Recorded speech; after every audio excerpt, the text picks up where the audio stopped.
Emma. So I've experienced bullying for multiple years throughout my life, starting in probably I'd say third grade. It definitely affected me in a lot of negative ways. It contributed to the decline of my mental health, my self-esteem, my self-image. Like Gabby said, I felt very isolated from everyone, my parents, my friends. I just felt really alone, and it kind of made me have this outlook that nothing was going to get better and that everything could only get worse. So I felt very hopeless in that time that I was being bullied. Would you mind telling us if it still affects you today and how it does? Yes, it definitely does. I've had mental health issues since I was very young, and they still come back to me to this day. You know, when I meet new people, when I, when I try talking to new people, when I'm just leading my everyday life, when I look in the mirror, I still sometimes feel like less of a person because of the things that people said even years ago. Does anyone else want to comment? No? All right, so we'll move ahead to our second question. Has anyone here had a friend that experienced bullying or depression? Yeah? Sarah? What did you do to help that friend? Back in middle school, I had a friend, and she kind of like wasn't like your like mainstream like popular girl in middle school. Like, we all know what they look like, we all know how they act, and she didn't really fit into that. And so for that, a lot of people sort of made fun of her, and she developed a lot of mental health issues.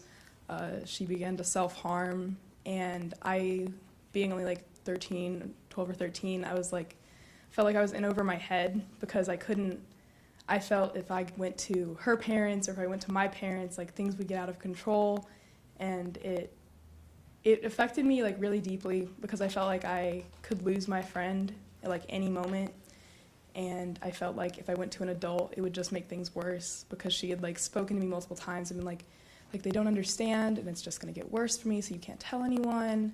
And so I felt kind of trapped. I felt like I didn't have anyone who I could go to help my friend, and it was really difficult. But eventually I got in contact with our school guidance counselor, and I like talked to him, and I think that possibly like saved her life, because I don't think where she was headed was ever going to be a good place for her. And I think that kind of like tore our friendship apart in a way, which definitely like hurt, especially more then than it does now, because I feel like looking back on it, I feel like if I hadn't done something, I would have regretted it so much more. So I think as difficult as it was and as possibly like inefficient as it was, I just had to tell someone, because if I let things go. So you put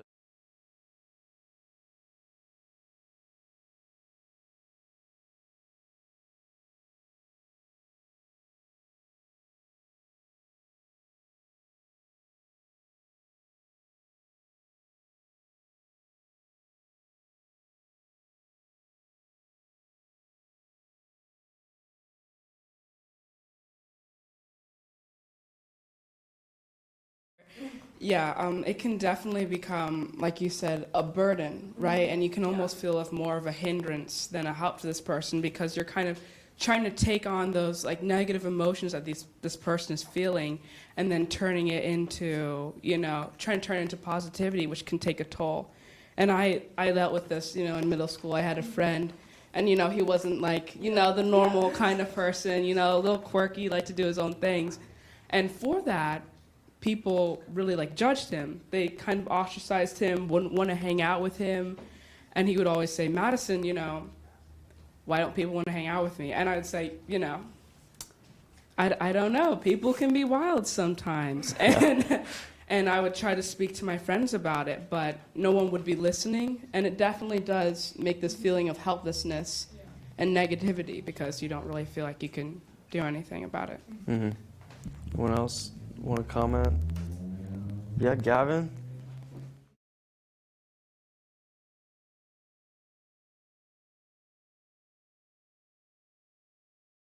Two years I've been helping a friend, and it can almost feel like, in a sense, that it feels like you're drowning sometimes. It's like you're kind of in over your head, like Sarah said, And it almost feels that like you are responsible for their mental health at a certain point, especially when like they don't have a lot of friends and they're like asking you like, why won't anyone hang out with me? Why won't anyone talk to me? What's going on?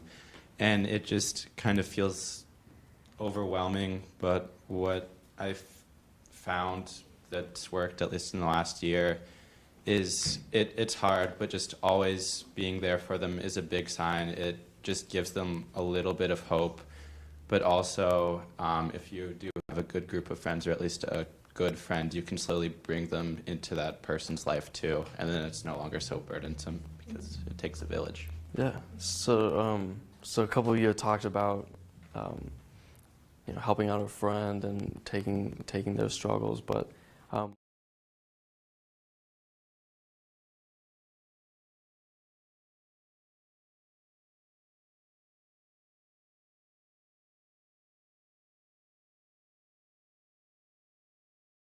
think looking back on it, I wouldn't have been so like apprehensive to like, I don't want to say like push them, but to like introduce them to new things or like new experiences, where most of my time was like just spent there comforting them, telling them like everything would be okay, but not really taking any action, if that makes sense, just like giving kind words.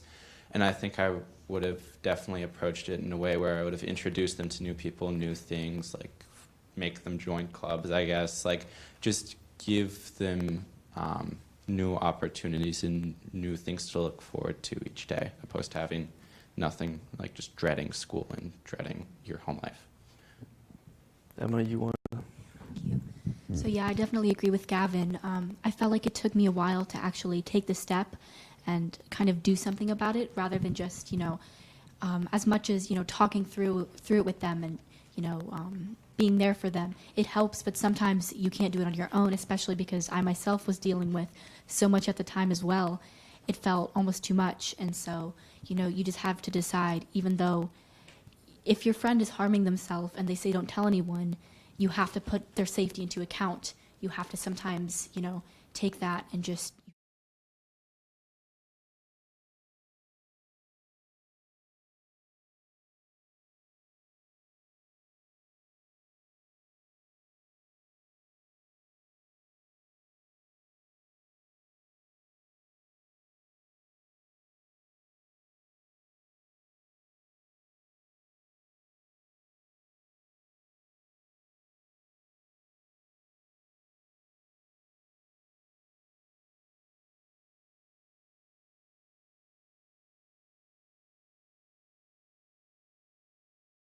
They bring it up in a conversation, they immediately cut you off and change the topic. And I feel like it should be like normalized and talked about more, because so many kids and adults are going through it, but nobody takes it seriously. They just kind of like ignore it and hope it'll solve itself. Okay, yeah. Maya. I think there's a big stigma around people who deal with mental health, that they are weak. And I think that's really hard for people to talk about, because not only is it an uncomfortable conversation, but I think a lot of people just think people who deal with it don't want help, or they, maybe they're better off doing what they're doing, or if they're hurting themselves, people will say, well, maybe, we can't help that. And I think it's important that we, talk about these things even if they're uncomfortable, because when we talk about them, we normalize them. And I think it's a sign of strength to talk about it, whereas most people think it's a sign of weakness. Yeah, Sarah?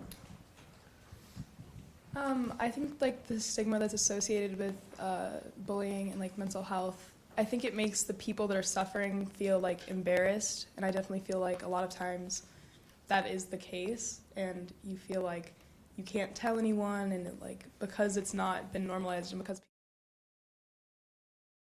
the problem, you only feel like more ashamed, more isolated, and so I think that the stigma doesn't help at all. And I think if we have a chance to change that, it's a chance we need to take. Luke, do you have any ideas on how we could change the stigma of mental health?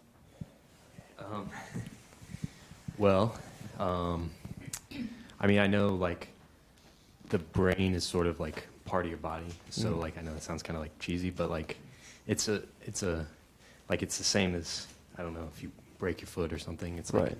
I mean, like you can't just like take time off if you have like a headache or something. I mean, Right, we go to the doctor for Yeah. broken bones, we should. yeah, but like, I don't know. At the end of the day, it's sort of like just a part of you. So. Hmm. Yeah, Madison. Yeah, and I'd like to add to that, like it seems like with physical, health, if you like broke your foot, right, people wouldn't be like, go walk on it, Yeah. But with mental health, since it's not really seen as much, you're kind of like, be strong about it, or just cheer up or something like that. Which I feel like a lot of the problem is that there needs to be more listening instead of just brushing off what people are saying. So. I think, again, just being willing to have these conversations, especially with our world. We tend to sometimes either keep everything in or we're scared to share. But I think especially with social media being in the heart of it, spreading, like, it's okay to share about mental health, whether it's on the internet or, like, just talking like this. Hank, do you think adults view the stigma differently than we do? Yeah, I think that I feel like students in general realize that it's a problem.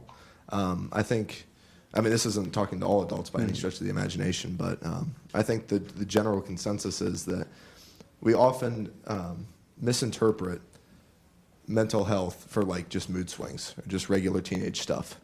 And if we maybe took them a little bit more seriously, we could find more solutions to them, if that makes any sense. Okay. So I feel like we can take them a little bit more seriously. Yeah.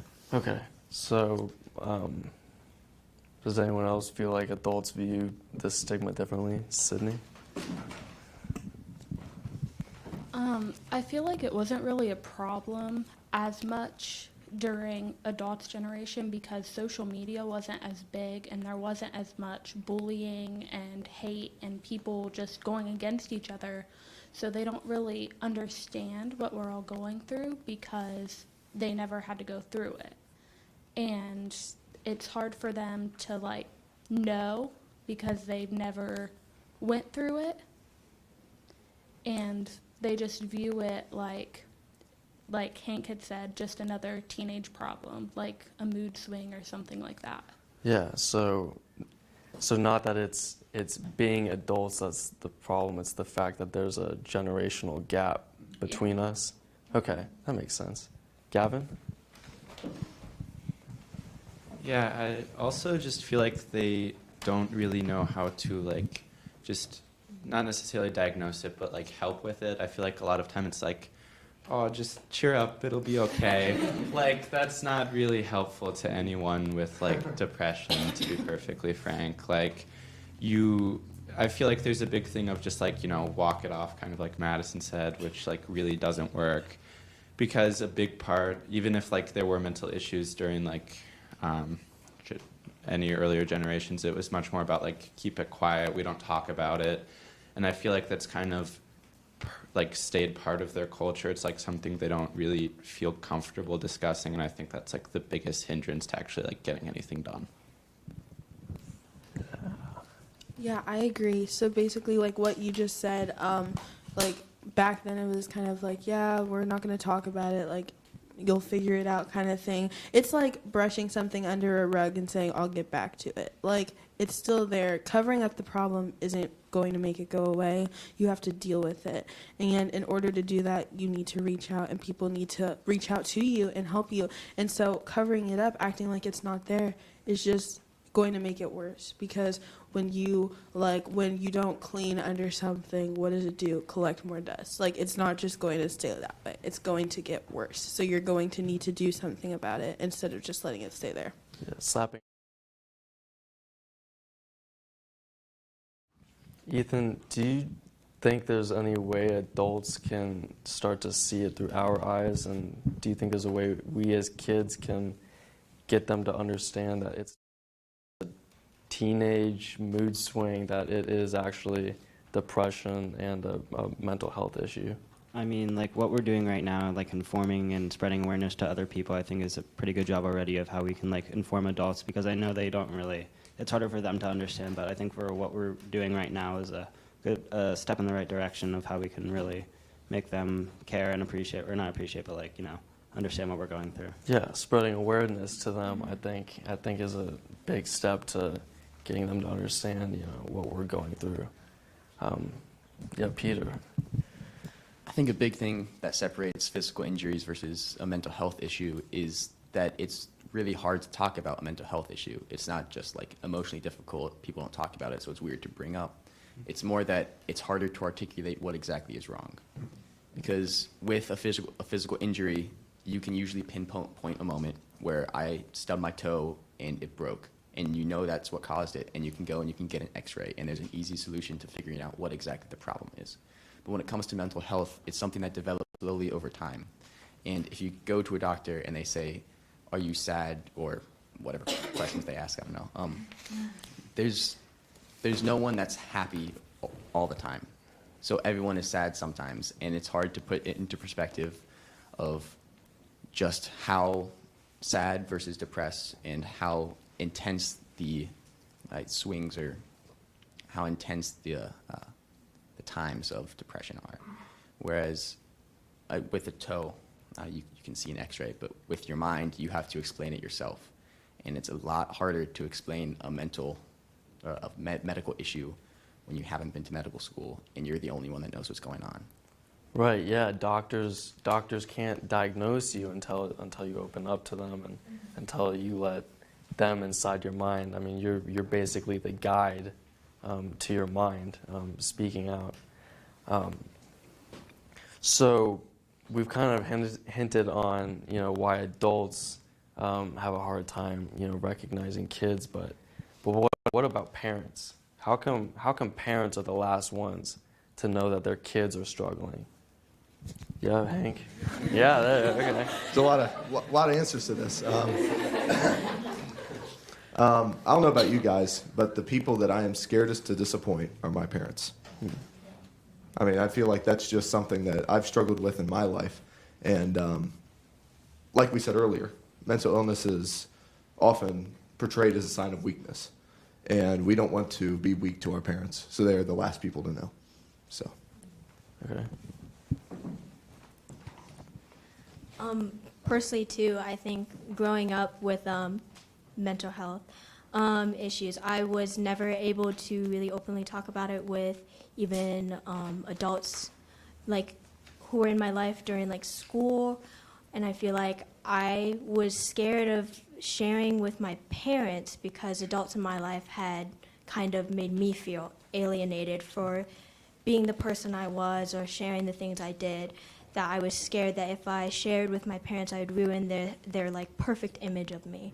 Sort of like the weakness thing, but also just that they just thought I was a happy person.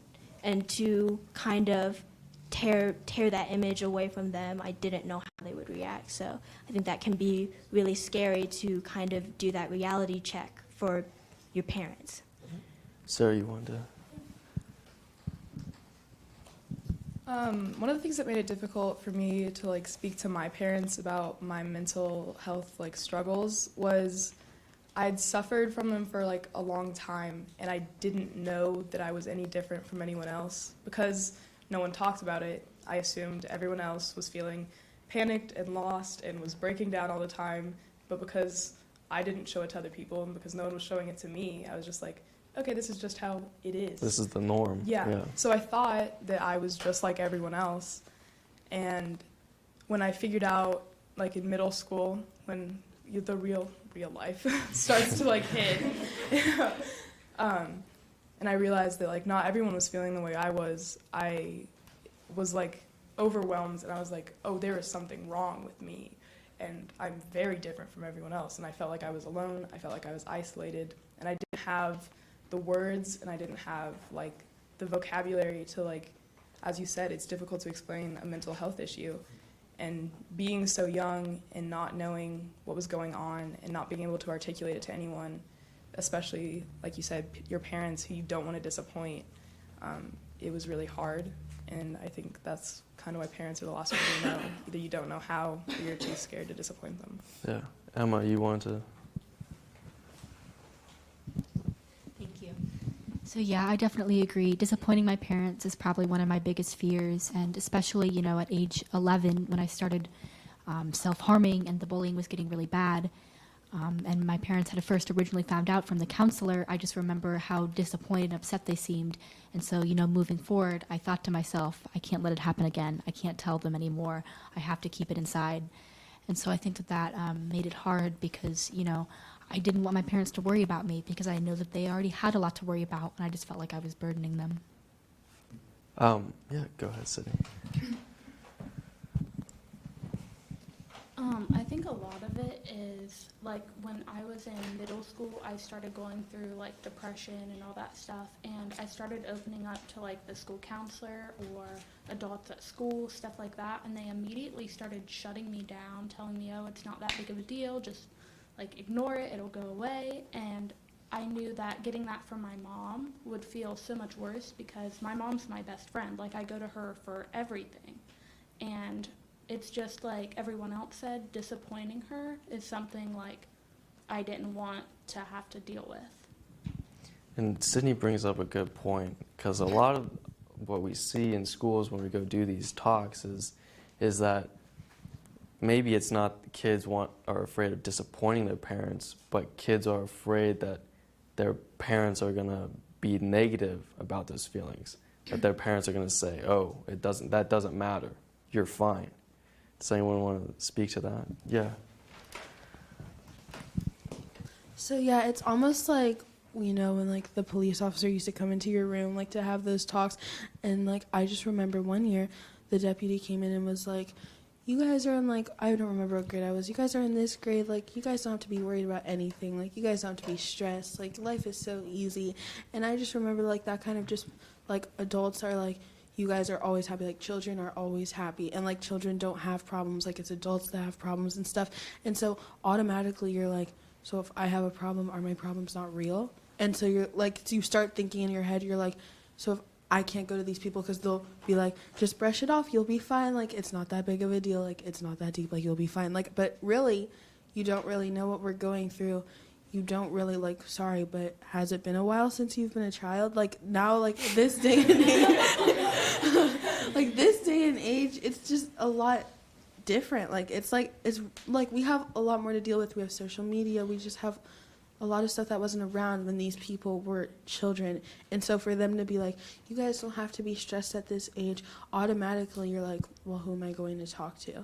And going back to, like, disappointing, like, my mom is my best friend too. And so, like, to know, like, to go to my mom and to tell her something that's going on, I don't want to be a burden. Like, I don't want to be like, adults are going through, like, parents are going through so much that they don't talk to their children about, like, behind closed doors. And then, like, you add this and you're like, what am I doing? Like, why am I adding to the problem? So you don't want to feel like a weight, like an extra weight lifted on their shoulder. Like, you already are their child. They already have to, like, provide for you. And then on top of this, you're asking them to, like, worry for you as well. But that's really not the case. So I feel like children are scared, like, they don't want to be, like, a burden to their parents. And, yeah, go ahead, Pia. I think a big thing with that is, like, relativity. Like, we think, like, when a baby is born, the first thing they do is cry. And to us, that's kind of weird because it's just like life. That's not really something to cry at. But for them, that's the most uncomfortable they've ever been. And that's the biggest problem they've ever had to face. And so it's something similar now where the problems that we're facing as kids are the biggest problems we've ever faced. We're realizing that the thing that we've always held as the central aspect of life, which are the school and friends, aren't easy anymore. School's getting harder. Mm-hmm. Friends are becoming, I guess, less friendly in some situations. And it is the biggest problem and the most difficult thing we've ever been through. So even if they did go through it when they were kids, I wasn't there, so I don't know. But we haven't gone through it yet. And we don't know what the solutions are. And it's, I guess, just different problems. Yeah, like, parents, I got to worry about the mortgage, I got to worry about bills, but, to 8th grade year old Mikey,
can actually help you more than someone else can.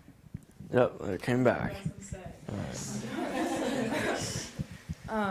I think a lot of times it's important for you to have the conversation with your parents. I think, like sometimes for myself and for other people, your parents see sort of the effects that it's having on you. Like they're like, oh, she's tired, she's going to bed early, like she's acting off.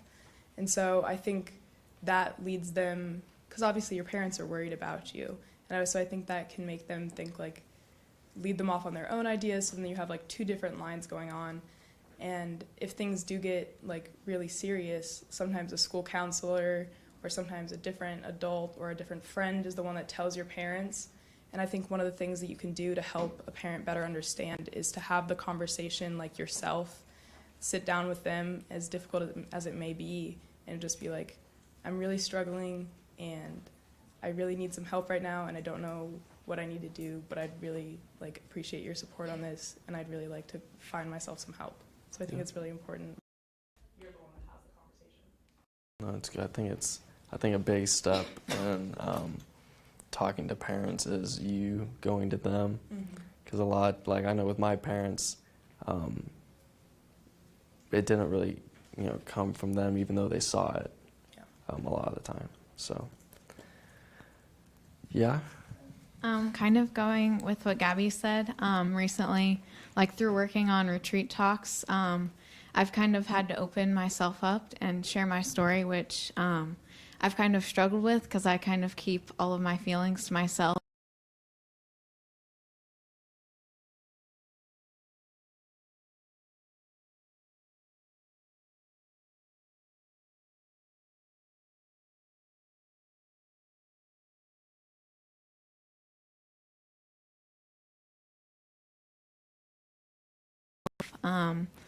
But then when I shared my first sophomore retreat talk, they kind of like found out what was happening, why I was kind of struggling to open up. And then through working on my Kairos talk, I went to my mom, and she had the same struggle with like comparing herself to her older brother, and thinking that like living in his shadow. And so just having that conversation again, and just kind of keeping your parents updated with what's going on with you, and being open is always like, because they want to know what's going on with you, because you're their child, so they want everything to be perfect for you.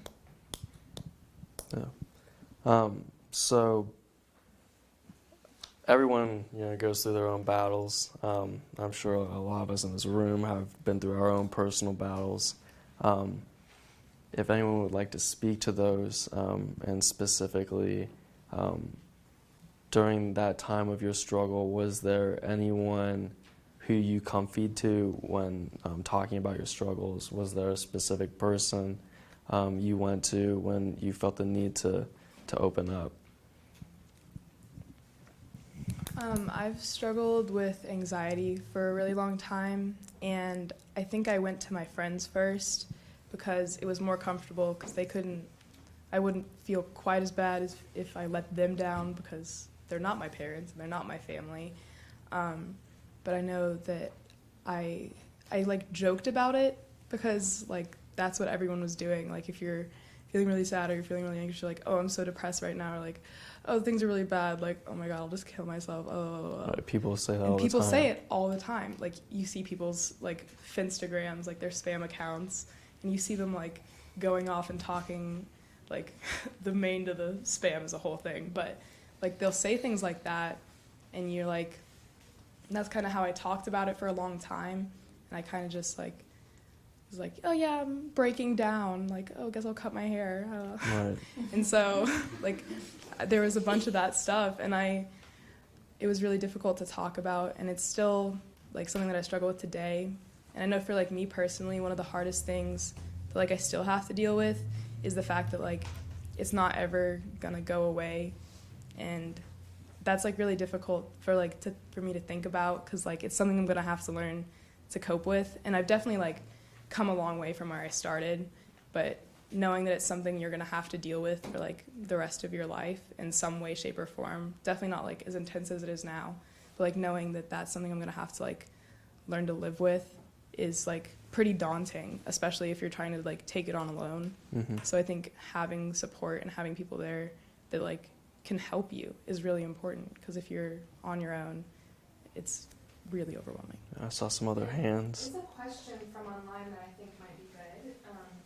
You might want to repeat this, Sam. But it says, what if the parent has concerns that addressing an issue with their teen and trying to take action will drive them away or make them withdraw? So this question is, what if parents are afraid that addressing their child's like struggles will push them away, will cause them to kind of withdraw from that parent-kid relationship? Mm-hmm. There's a lot of hands. All right. What I would say is just listen. Don't proactively like try to fix their problems. The first step is always to listen, and don't force them to share. Don't like be like sit them down and be like, we're not leaving until you tell me exactly what's wrong. Yeah. That is probably like the least healthy way to deal with it. But just make clear that you are not like you're not disappointed in them. Like if the person who asked this online, like you've obviously been watching this, and one of the clear takeaways is that the reason we don't talk about it is we obviously just don't want to let down our parents. They're some of the most important people in our lives. So just make it clear that like they're not letting you down and you're always there for them. And if they ever need to talk to you about anything, you will be there. But do not force them to open up to you. They will when they're ready. We're going to go to Sydney and we'll come back to you. I think a big thing is sit them down and like reach out to them. Like start the conversation with them because they might not know they can reach out to you or they might be scared to. But reaching out to them, even if it's just like, hey, how was your day? Starting little things like that and then building on it. Like the next day, just ask them like a little more in depth and just go farther into detail with it to make them more comfortable with opening up to you. Because if they haven't opened up to you, they're probably not just going to jump into it and tell you everything. But like starting small and building the relationship with them would really help.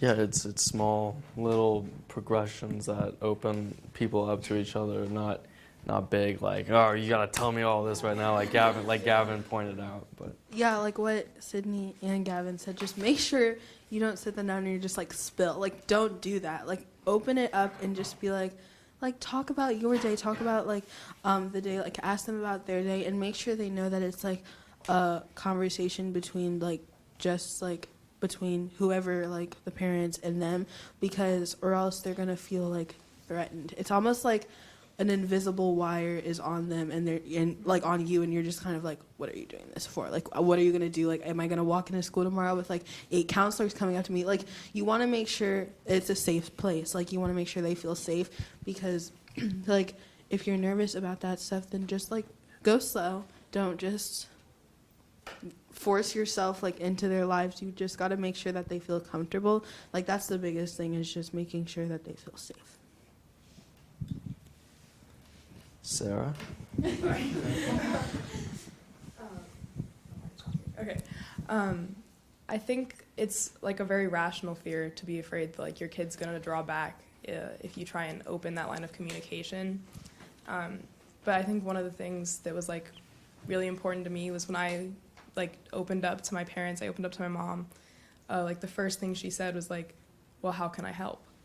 And like it was such a relief to know that like she wasn't like embarrassed of me and she wasn't disappointed in me, despite like, you know, what your head tells you, because you still get those thoughts like, oh, I'm the worst. But I think hearing it from her and hearing that, how can I help? What can I do? Like we're gonna find someone. Like we're gonna get through this. Like just hearing that like reassurance that it is going to be okay, coming from them I think means a lot more, because you can hear it from counselors and you can hear it from like if you have a therapist, you can hear it from them. But I think coming from the people that have like raised you and obviously know you like kind of the most intimately because they've, you know, birthed you. In my case, my mom. So I think it meant a lot coming from her. And then when I heard like the same message from my dad, like who, you know, like he's my dad. He's like big tough man. Yeah. big golf man. But hearing it from him, it was really powerful, and it definitely like strengthened me in a lot of ways. Ethan or Luke, do you have, or Peter, anything on that? Yeah. All right. I guess it's important what the environment is when you approach them.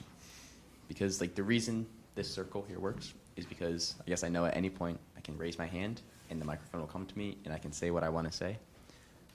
But if someone sat me down, like for the first couple of questions, I didn't have an answer. And thank goodness you didn't. But if you had asked me on one of those questions, what my answer was, it would not have been a good answer. And it would have been something quick to get the focus off of me. Whereas on this question, I guess I was more prepared. I do have an answer that I can say because I guess I was going to volunteer to speak anyway. But you're comfortable now. Yeah, You've been exposed to everyone. Yeah, and I guess I would have volunteered to speak. And I knew the first step was that I knew that I could like ask for the microphone if I wanted to, and that I would be allowed to speak and people would listen to me. And then the second step was that I was the one to ask for it.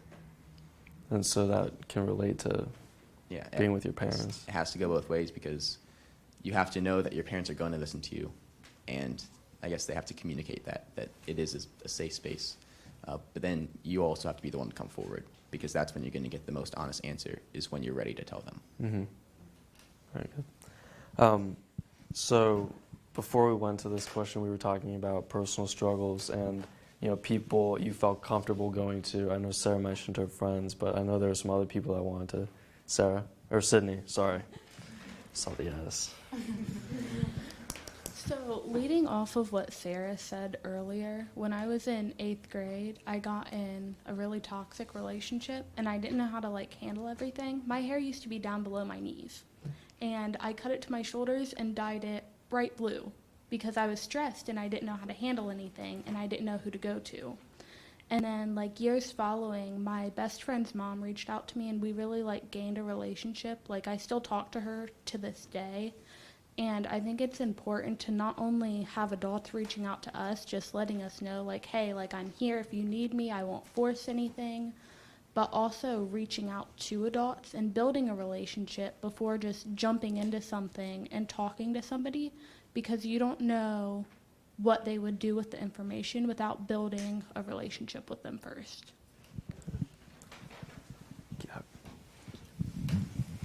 Yeah, I've been in a similar situation that Sydney has been.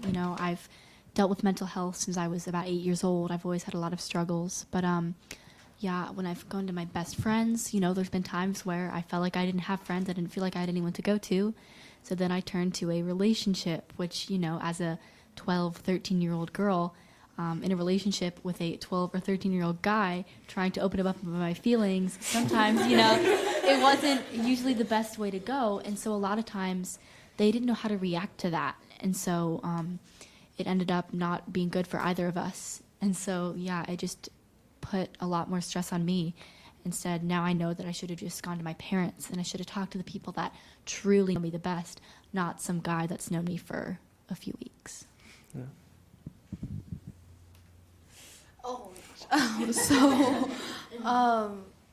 Got it. So one thing that my mom has always made sure that I knew is to always have mentors, adult mentors, that is.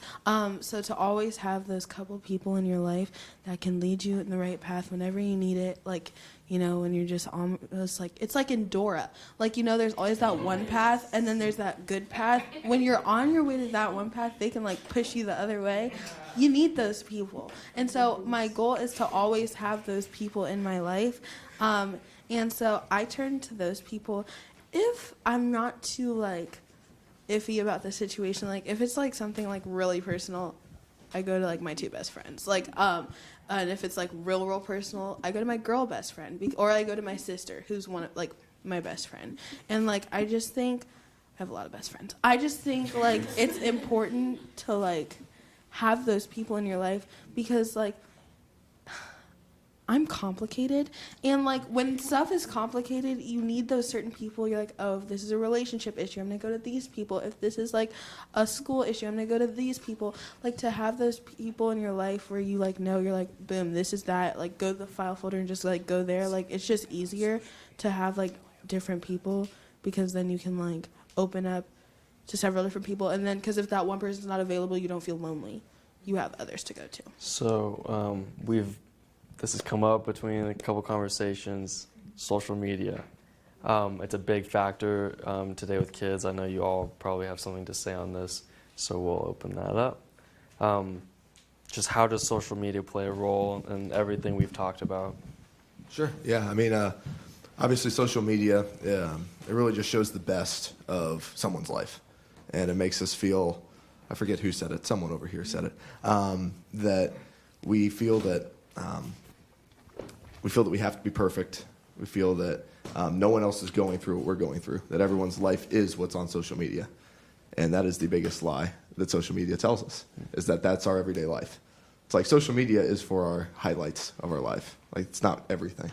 So it's realizing that that's not everything in one's life, that that people do go through things. And it's just, we as teenagers have the pressure to live up to that.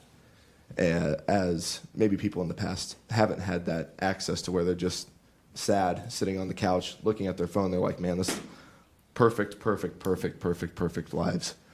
And my life sucks right now. It's like realizing that that's not always their life. And sort of just, realizing that and then working on it. So. Anyone else? Maya? Yeah.